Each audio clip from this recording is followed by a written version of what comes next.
been a long and devastating road for the 55 women and their families who've been affected by this case. We welcome the end of the criminal proceedings today with this sentence handed down by Justice Forrest.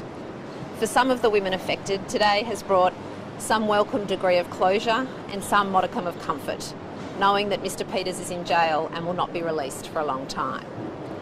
For others, though, the sentence doesn't bring any comfort because they're left with unanswered questions.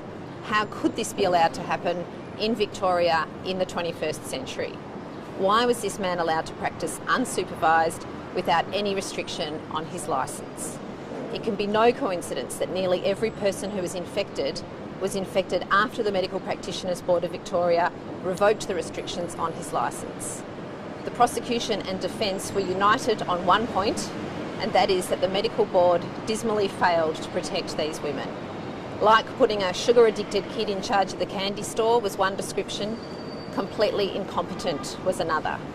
Justice Forrest himself said today that these criticisms were largely justified. For all our clients, whilst the end of the criminal proceedings brings some relief, there can be no final closure until the civil claim is resolved. No one who sat in court and heard the witness statements of these women could fail to be moved. No one could doubt the very real injuries they have suffered. No one could deny that they are entitled to fair and reasonable compensation.